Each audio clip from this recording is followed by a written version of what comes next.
everyone, it's Sandy Peckinpah joining you live. Welcome replay viewers.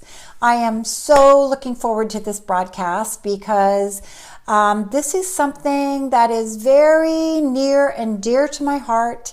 It's an opportunity to discuss something that I actually talked about yesterday, and that is resilience. Debbie, welcome. Lucky Lady, welcome. Jane, Lisa, Schmitty Stain, welcome. How are you? So good to have you. We've got lots of people coming into the room. Jamie's here. Big Boy 35027, welcome. Hey, how are you? I'm so glad you're here. Lisa, that's great. So Ola, we'll wait for a few more people to come into the room, but this afternoon I had planned to talk about resilience, and that's exactly what I'm going to do. Jamie, I missed you too, but I get to see you on Facebook. So at least we get to stay in touch, right? We've got lots going on. Yesterday, oh good, my sister's here. Hey Sue. Yesterday we talked a lot about an overall theme in life, and I'll tell you, I got so much feedback from that. And I walked into my office this morning and people were saying, yeah, theme. I really had to think about that. Cynthia, so glad you're here. Yeah, so when we talked about theme yesterday, I shared a little bit about looking at my timeline of life. I had written down every experience that stood out in my life, and I did this first when I attended the Grief Recovery Institute certification program, and they had me do a loss history graph. But what I ended up doing is taking it a step further and going really deep into all of the things that I felt had really affected my life. And what came of that is a tool that I use to this day in my writing. Judy, welcome. I use that tool in my writing today because I am able to look at my life and start to extract pieces of it out and recognize how much I have dealt with, how much I had to address in my life, how much I had to grow and shift and change. And it became a great awakening to me that the theme of my life has been resilience. And so we talked about that yesterday. Now, for those of you who are just joining me, I'm Sandy Peckinpah. I'm an author. I've proudly written 4 books, and I'm on my 5th one now. It's going to come out this year. I'm really excited about it. And I'm so excited. I just connected with another person about a book that I can't talk about it yet, but I'm going to be starting that 6th book, and I cannot wait. So, let's dive into this content because this might be a long broadcast. I told you all that I had obligations tomorrow, so I want to keep on this path. You planted 4 roses on this beautiful day. What a beautiful thing to do. We had a rainy day in Southern California. So in writing my books, it fueled my thirst for knowledge about why we do the things that we do. I wanted to know the reason why I was able to pick up my life and others are able to pick up their life after a tragedy, and why some people succumb and people say about them, you've heard this, they were never the same. Well, I can tell you I was never the same after my son died. But what I can tell you is that I have restored a quality of life that I am really, really proud of. And so you're not held to your chains of circumstance, but you can have an opportunity, if you implement this tool of resilience, to create a wonderful life. I promise.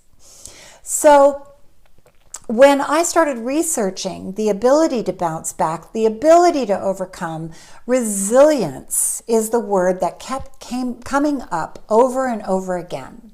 And the dictionary defines it this way. as being able to withstand or recover quickly from difficulties. Well, I'm not sure about that word quickly, because there's no quickly when you're recovering from the loss of a child, or any loss for that matter. But when my son died, I thought I could never recover. I thought the one thing I lacked was my ability to restore my life after such a tragic loss. Well, we all have resilience inside of us, and I think that's what I discovered, is that resilience comes up from the deepest part of you and rears its head and says, I'm here. If you want to activate resilience in your life, acknowledge that you have it. We all have it, but we have to recognize it. We have to act on it. We can't just succumb and think that somehow life will get better just by circumstance. I tried harder than David, unfortunately. Yeah. Oh, Sue, yeah, so true. My sister is referring to my late husband, who I always say he died of a broken heart. And I believe that to this day. He was never able to bounce back. And so let's look at why some people can and some people don't seem to activate that core part of you that says, yes, I will bounce back and restore my life. Resilience is something not only important in personal lives, but it's also important in a business life, because business is constantly growing and changing and challenging you. And so when you look at things like the economy and what happened to it a few years ago and what is still happening to it, do you have the ability to withstand the changes and the growing shifts in the economy and the climate of the nation? And I think we're facing that now. With a change of regime. And I think what we have to recognize is that first we have to look to ourselves, to trust that we will be resilient no matter what. And that's a promise that I am making to myself. And that's a promise that I want you to make to yourself tonight. So when you look at the number of people in the economy or in the past 2 decades, who were resistant to use a computer, for example. And now it's a skill required of practically everyone. Well, what happened to those resistant people? I'm sorry, but you don't find them in a lot of workplaces, because practically everything relies on a computer. Now, I'm proud to say, and Sue will tell you this, my 90-year-old mother has been using a computer for years. She has grown with the times. And yes, she has problems figuring it out, and Sue and I are always going over there and figuring out how she, caught a virus on her computer or whatever. But the fact is that she was willing to change. Yours too, how awesome. She was willing to change and grow with the times. Now, my 90-year-old mom, and Sue's 90-year-old mom, happens to work in the gift shop as a volunteer at the local hospital. Now, she works there several days a week, and it used to be a regular cash register. But guess what happened a year ago? They switched to computer, and suddenly all of the volunteers had to use a computer in the gift shop. You feel bad when older people are still writing checks in the grocery store? Yes, because they're afraid to change. Because it's a little intimidating, isn't it? But you know what? That ability to bounce back is the key to our survival, or that ability to be resilient and look at new opportunities for what is being thrown our way. And my mom said that some people had to quit because they couldn't figure out the computer at the gift shop. But 90-year-old Mama Barb, she's still going there several times a week and loves it. It keeps her active. It gives her something to look forward to. all because she was willing to be resilient and say, you know what, the computer scares me, but I'm going to learn it. And she did. Now I've got her on Netflix. Oh my gosh, it's changed her life. When she figured out how to get Netflix on her TV, I can hardly call her on the phone without interrupting her mega watching, her binge watching of episodes of whatever the latest show is. So she figured it out though. Took her a long time, but she figured it out, and it's improved the quality of her life. So what I'm saying is, resilience is your key to personal and professional survival. That's really important. Here are your mom's church group tweets and Googles. Isn't that something? Tweets and Googles. You see, it's amazing. And you know what? I think grandparents now have a way of looking at what their grandkids are doing, even though they might live far away. You know, it's an opportunity to continue conversations and a sense of community. If you know how to use the computer, you know that you are entering the next stage of your life and it will sustain you. So here are 10 traits of resilient people. And while I'm reading these to you and sharing these with you, I want you to consider if you have some or all of these traits. And if you don't, then consider activating them in your life, because these are imperative. Most of them are imperative to your personal growth, your business growth, and how you become the person you are in the second act of your life. So, step one, the first personal trait is resilient people are optimistic. Welcome, ZE. I can't see the last part, but welcome. We're going over the 10 traits of resilient people. And the first trait is that they are optimistic. They know that their life is the sum total of experiences that make a successful, resilient life. That's huge. That's huge.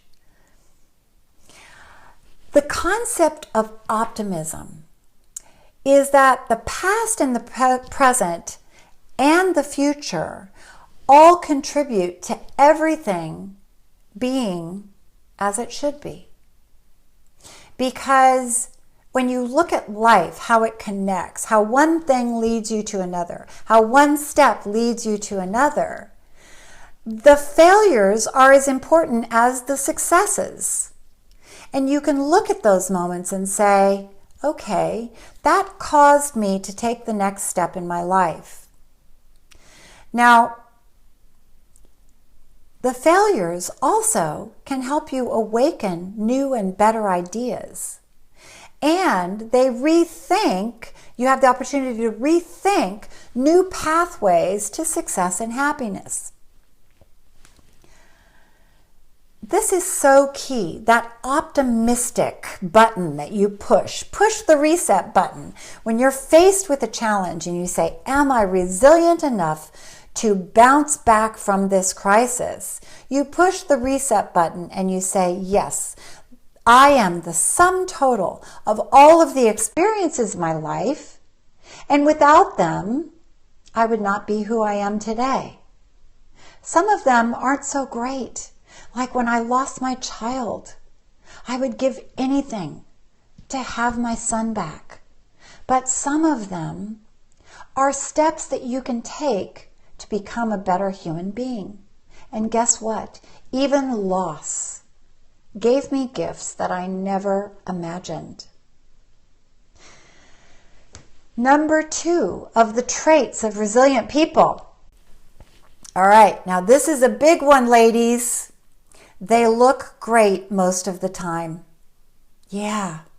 Now, I'm not saying that you have to go to the gym all decked out with your makeup and your jewelry. But what I'm saying is that resilient people tend to look great because they feel great. You see what I'm saying? How do you show up in the world? And by the way, I'm not ignoring all of you wonderful people that that have joined me today. The rainbows, oh, it's just like a beautiful rainbows. Isn't there luck at the end of the rainbow? That's why I put it in the title, because I thought everybody loves seeing rainbows. It's so beautiful. And it makes you feel this greatness that is greater than you, to be able to create that kind of light in the sky. I always appreciate a rainbow. So anyway, I want to welcome all of you who have just joined us. We're talking about 10 traits of resilient people, and it's the key to your personal and your professional success. It truly is. Because without resilience, we don't have the ability to weather the storm. So resilient people look great most of the time. And what do you mean by that? What do I mean by that? I mean that your appearance is the first thing that people see. So when you're out grocery shopping or you're at work, you know, when you're an independent contractor, you can pretty much wear anything that you want. Real estate agents are independent contractors. Entrepreneurs are independent contractors. You can pretty much do what you want. But how do you show up in the world? I can promise you that on your worst day, you're going to be in the grocery store hoping that no one sees you, and it could be your next client, because it's happened to me. I cannot tell you how many times it's happened to me. When we're grocery shopping, I've said, oh, well, I'll just stop by at the end of my yoga class and no one will see me. And it's always, I see a client, always. So I have something that I do that is really it actually works. Oh, 8 Fry is here. Welcome, 8 Fry. So glad you're here. We already gave the first trait of a resilient person, and now we're on to the second trait. Talking about how you show up in the world. How do you look? Resilient people look great most of the time. Why? Because they care. Because they know that wear glasses. Because one of the little tricks that I've learned, if I'm at the gym and I'm going to stop at the grocery store, I always keep a nice jacket in the car and a pair of boots, and I pull off my tennis shoes, pull on my boots, put on my jacket, and then I usually wear yoga pants that are black and a black workout top. Nobody knows the difference. So I always look ready for business, because I'm telling you, when you do things like real estate, you never know where your next client is going to come. And it's usually in the grocery store. So just stop and think for a minute. When you go out into the world and you think, who could I potentially meet? Maybe it's your next client, maybe it's your next best friend, or maybe it's even your soulmate. One of the great places to meet people is in the produce department. And if you're a woman who is looking to expand her horizons, you can meet great people in the produce section. I've met some really wonderful girlfriends and guys that have come up to me and said, you know, can you help me pick out the lettuce? Because I just really don't understand the best way to choose a head of lettuce. And seriously, it has a great effect on your well-being, because whenever you interact with other people, which is another part of resilience, and we'll get into that step, it lifts your spirits. So step 3, trait 3 of resilient people.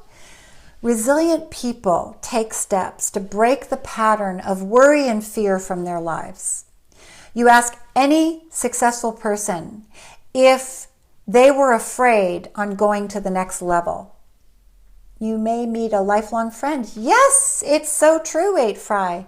You may meet a lifelong friend, she was commenting. Ask any successful person if they had fear going to their next level, and they will tell you yes. But their passion was greater than their fear. Their longing to survive, to be resilient, was greater than their fear. And so they went ahead and pushed fear out of their lives. And that is a resilient person. That's trait number 3. And in decide you want it more than you fear it. Beautifully said, 8 Fry. Now, in Stephen Pressfield's book, he has a couple of books that I absolutely love. The War of Art is one of my favorite Stephen Pressfield books. And for those of you who don't know Stephen Pressfield, he writes books for writers, but he is also a screenwriter and an author. He wrote The Legend of Bagger Vance, which then became the movie The Legend of Bagger Vance, starring Will Smith. 8 Fry says negative thoughts are trying to keep you safe. Yes, and prevent you from taking the next step. So Stephen Pressfield says that their passion, that you have to make fear work for you. He cited the story of Henry Fonda, who even at 75 years of age said he still threw up before going on stage every single time. His fear didn't go away. But why? Because sometimes I think fear is launched in response to something that you want so much. It is so important to you that you want it. You want it as a part of your life. And so it keeps you, like 8 Fry says, it keeps you in that safe place where it holds you close and says, you know, you're more safe if you don't take the risk, but you're not going to be as happy. Because Henry Fonda wanted so much to deliver the performance of his life every single time. And was he fearful? You bet. Did he do it? Yes, he did. It's a battle that must be fought by dynamic people every single day. Not taking a risk is a much bigger risk. Well said. But fear isn't necessarily a negative. Remember that. It can work for you. It can make you better because it raises your energy. It makes you excited. You know, every time I come on these broadcasts, I get really excited that I get to talk to you. And is there fear? Yes. Before I push that button, I think, I hope I have enough to say. I hope I am delivering enough value to those that are wonderful and join in night after night. And I want to deliver. Even after 200 shows, you know what? I have delivered over 300 shows. I've erased some of them so it shows that it looks like I'm almost at 300, I think. I'm really close to 300. But I have erased some of them, so not all of them are showing in Periscope. But for those of you who don't know me, follow me. I broadcast 3 to 4 times a week on Monday through Thursday at 5 p.m. Pacific time. And this is the stuff we talk about. We talk about awakening our lives to possibility, to resilience, to creativity, to the next level, to the next step.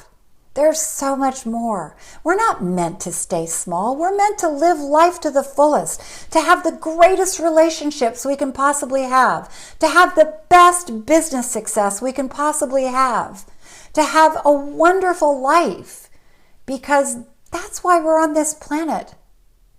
Everything on this planet grows. You can't be born and stay a baby. It's impossible. You continue to grow. Your brain continues to grow. And so by adding to that possibility of greatness, by waking up your creative life and your thought processes, studying your beliefs, changing the ones that don't work for you, this is when your greatness shines. Right? Yes. I love your hearts. Thank you so much for the hearts. I cannot believe I'm at 1,380,000 or something because of you. Thank you. because it inspires me. It makes me feel like you hear me and that I'm saying something of value to you. So thank you. Number 5, and this is another trait of resilient people. Resilient people get out of the house. Oh, 8 Fry says she remembers when I got to 1 million. I know, we had a party. Number 5, resilient people get out of the house and do something to break the pattern of feeling blue. It's called a pattern interrupt. If you're feeling down, sometimes just a change of scenery or getting out of the house or visiting the grocery store or visiting a zoo or a pet shelter, taking a walk in the park, going to the beach. Any of those things can break the pattern of feeling blue. Resilient people know this because if you stay in the house and you stay small and you don't reach out to people, you will start making it a pattern of feeling blue. But if you break that pattern, called a pattern interrupt, you have an opportunity to create something new in your life. Make a point, if you go out, make a point of saying something nice to someone, and you watch how that energy fuels you. Because you can't say something nice to somebody and if they smile at you, not feel good. You do. If nothing changes, nothing changes. Yeah, oh, Jamie, beautiful. Beautiful, beautiful. Delicious cappuccino. So, when you have that feeling that you are stuck, now this even applies to writers, because often writers get what they call writer's block. I've had it. Every writer will tell you comes a time when you have writer's block. Stephen Pressfield says writer's block happens. What is writer's block? It's resistance, and we're going to talk about that a couple of traits down. So, when you're feeling blue, the ability to bounce back comes from your ability to just shift a pattern interrupt. Get out of the house, go to the store, go to your office, meet someone new, say something nice to someone, and it will happen. Number 6, trait number 6. Now, this is one of my favorite traits of resilient people. Number 6, resilient people have a playful, creative spirit that feeds their child heart. Now, how fun is that? What does that mean? Many people think that they're not creative, but everyone is. Did you not finger paint when you were a child? Did you make animals out of Play-Doh? Did you make popsicle stick cabins? Did you make clothes for your dolls? Paper dolls? Yes. Creativity on so many levels is the key to your success. Oh, thank you for the hearts, and thank you for those of you who just joined me. I'm so sorry. For some reason, the light is not letting me see your name. So I just have to say a blanket welcome to this broadcast, and I so appreciate that you're on. Every single one of us is creative. Now, it doesn't matter how good you are. When you were just the fact that you did it. Suddenly you start school and teachers grade whether they think you're good enough or not. And what happens to your self-esteem? That's when people start to say, oh, I'm not creative. I'm not good at that. I'm not good at painting or sculpting or writing, because suddenly you got graded on it. I spoke about my friend Steve Cannell yesterday, and I want to bring this up because I think this is a really important thing for people to know, especially those of you who want to write. I had one writer say to me who joined my coaching program, she said, oh, but you know, I was never very good at grammar in school. Doesn't matter. It doesn't matter. That's why we have editors, right? What matters is that if you have the ability to tell someone a story and it moves them, then you can write. Now, I want to bring up Steve Cannell again because I talked at length about him yesterday because I so admire him and I'm blessed to call him my friend. He passed away in 2010, but he was responsible for some of the greatest television shows for decades. He created Rockford Files, Wise Guy. I mean, the list goes on. Hunter. I shared this quote before. It's from the famous Belgian singer Jacques Brel. Oh, what is this quote, 8 Fry? Shall I read it? Did I miss it? Share it. I'll wait for it to pop up. Talent doesn't exist. Talent is the desire to do something. Beautiful. Thank you for sharing that. Talent doesn't exist. It's the desire to do something. Can you please tweet that to me, 8 Fry? Because I want that on my wall. And do you know who said that? That is a brilliant quote. Talent exists in desire. So, oh, thank you. So, well, that's very kind. Resilient people, and this is trait number 6 of resilient people. They have a playful, creative spirit that feeds their child heart. So I encourage you to start feeding your child heart by doing something that brings you joy again, just as you did when you were a child.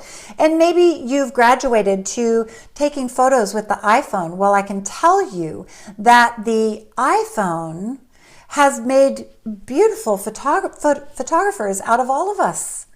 We suddenly can capture moments in time that we never believed we could. And I can't tell you how many pictures I have framed.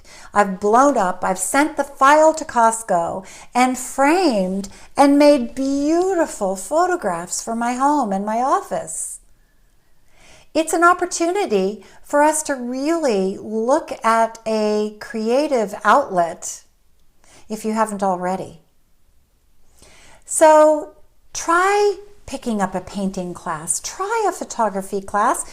If you don't already know how to take pictures, try a flower arranging class, try gardening, creating a garden, create something new, try learning how to create wonderful, delicious, beautiful food. All of these things change you. No, not nearly. It's an opportunity to keep your child heart. 8 Fry says, could you imagine telling your kid self that phones will show live video worldwide? Isn't that a miracle? I can tell you that there are people that never had a dream of being people who could create small movies, but because of the iPhone and because of video the way it is today and the opportunity to upload anything on YouTube, there are people that are getting noticed from YouTube for their capabilities. And that's a miracle. We have more opportunity to show our creative selves to the world than we've ever had. So that was trait number 6. Resilient people have a playful, creative spirit that feeds their child heart. Wake up your creativity and you will shine. Another is step 7. Resilient people know that what they do for a living is one of the highest spiritual expressions of who they are. And I've said this before. Those of you who follow me night after night, and bless you for doing that, I've said that our jobs are a reflection of our spiritual selves. Thank you for sending me that link, 8 Fry. I love it.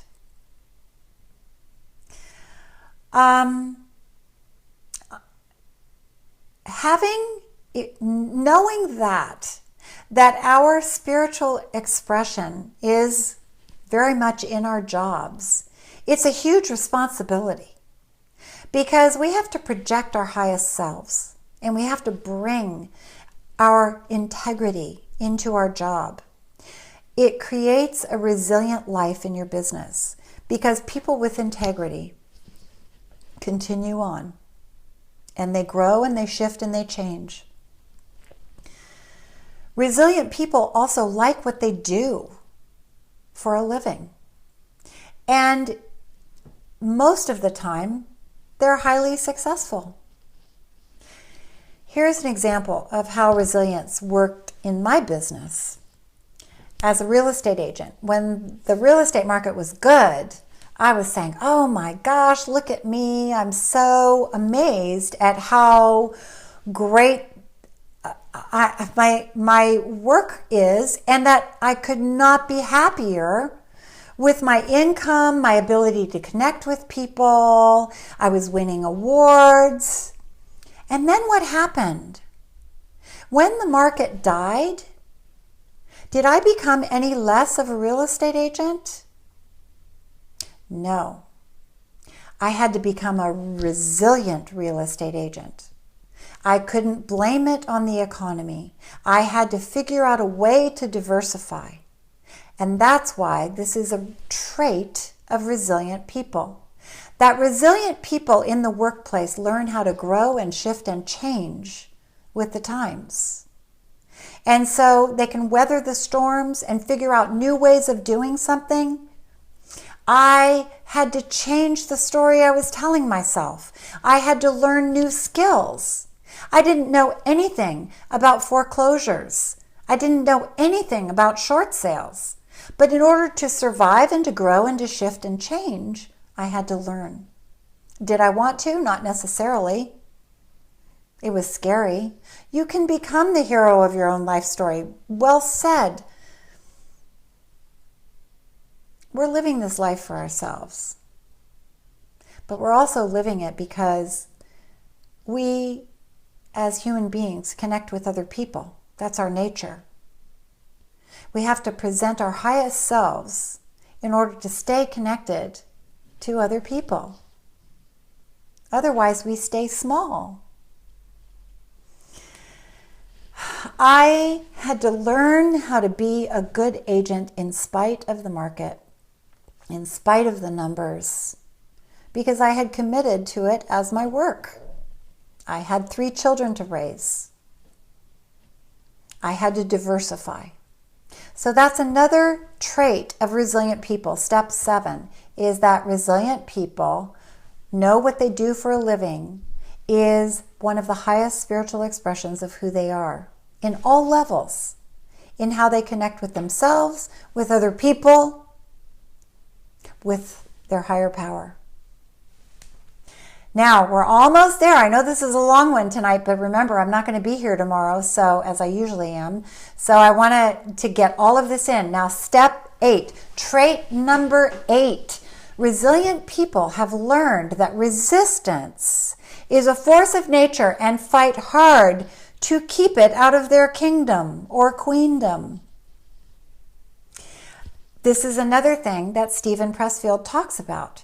Resistance is a force of nature. It is human nature to resist what you know you have to do. Otherwise, if there's a statistic that 81% of the population in the United States would like to write a book about their lives or whatever they would like to write about. Less than half of 1% actually do it. What does that mean? Well, it means that resistance was fought and won by that half of 1%. It's the hardest thing in the world, as Stephen Pressfield says, to put your butt in the chair and start writing. But once you do, you fought the battle of resistance and you kept your queendom intact. You did what you said you were going to do. You created what you never dreamed you'd actually finish. All the times that you said, someday I want to write a book. Someday I want to be a writer. Someday I want to be an actor. Someday I want to be a painter. All of those opportunities come when you battle and win over resistance. Now, I love that concept of resistance being a force of nature. It takes the guilt out of it. Because if we know that everyone has it, it's sort of like everyone knows that you need to exercise, but who does it? Well, hopefully you do. I fight that battle every morning. I wake up and I think, if I can just put on my gym pants, if I can just put on my Love Beyond the Walls welcome, if I can just put on my tennis shoes, if I can just get in the car, if I can just drive to the gym, and then I sit in the parking lot, if I can just get out of the car and go into the gym, I have fought the battle of resistance and won. So all the negatives come up. I'm so glad you're here. All the negatives come up. 8 Fry says, inch by inch and it's a cinch. Yep, inch by inch. Take it in increments. Just write for the first 15 minutes and then try it again tomorrow. Or get up and take a walk as your first day back at exercising. Small steps. So, Stephen actually defines this resistance as a repelling force. It's negative. Its aim is to shove us away, distract us, prevent us from doing our work. Wow. That's resistance, and it's a force of nature. And we have to battle it every day to maintain our queendom. Number 9, trait number 9. Resilient people have a mindfulness daily practice. Yes, fortitude. Beautiful. A mindfulness daily practice. There is mounting evidence that reveals that more and more highly successful people have been doing a daily practice for years. They either meditate or pray or journal or have some spiritual ritual that they do in the morning to set the tone for their day. Now, I've shared with you what mine is, but I'll share it again for those of you who don't know me. You just learned the word equanimity. You know what? I think I got to look that word up because I've used it and I'm not sure I'm using it correctly, but it's a great word.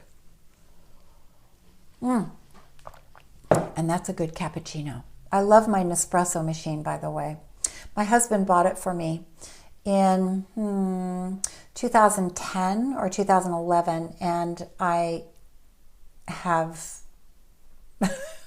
a little addiction to my Nespresso. So, is 8 Fry going to define equanimity for us? 8 Fry? I hope so. All right. While we're waiting for 8 Fry to define it, resilient people. Equanimity. I'm going to look it up. What does it say? Equanimity. Equanimity. Okay. For those of you, it says mental calmness. Oh, thank you. That word is perfect. Mental calmness. Developed a dialogue. Yeah. Sorry about the phone. I think I've got to unplug that phone because I think they called last night too at this time.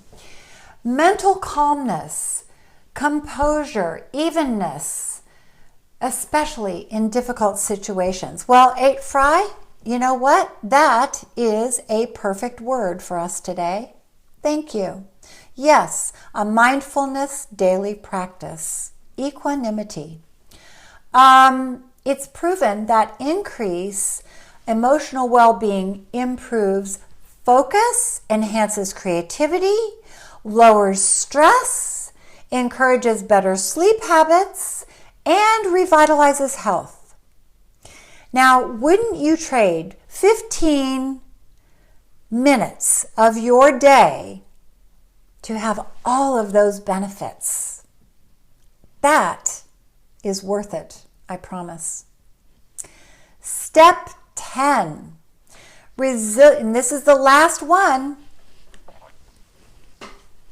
Oh, this is one that I already have goosebumps wanting to say it to you, but I learned it the hard way. And I learned it in a positive way, both a positive and a negative way. In fact, it's a line actually that I've used in my book, How to Survive the Worst That Can Happen. Because I did survive the worst that can happen. I lost my son. And I learned through all of that I do in fact have resilience. Because if I could survive that, I could survive anything. And step 10 is that resilient people know that nothing ever stays the same, ever. That when you try to hold on to someone or something or keep things the same, that's the moment when change will happen. When you have a challenge, you have to recognize it as a time to grow in strength and faith. And that comes with activating resilience in your life. Not all growth comes from negative things. I will do that. Resilient people know that nothing ever stays the same. When you try to hold on to something or someone or keep everything exactly the same, that's the moment that things will change. Because nothing ever stays the same. Oh, bless you. I'm so glad this is valuable to you. When you have a challenge, it's time to grow in faith and strength by activating resilience. Knowing these traits that I've outlined today on this broadcast is what changed me. It's what made it possible for me to rise up after the loss of my son, after the birth of my beautiful daughter who was born with a severe facial defect, after my very tragic divorce and subsequently the loss of my husband. I was able to tap into the resilience, not alone. I had to enlist other people to help me.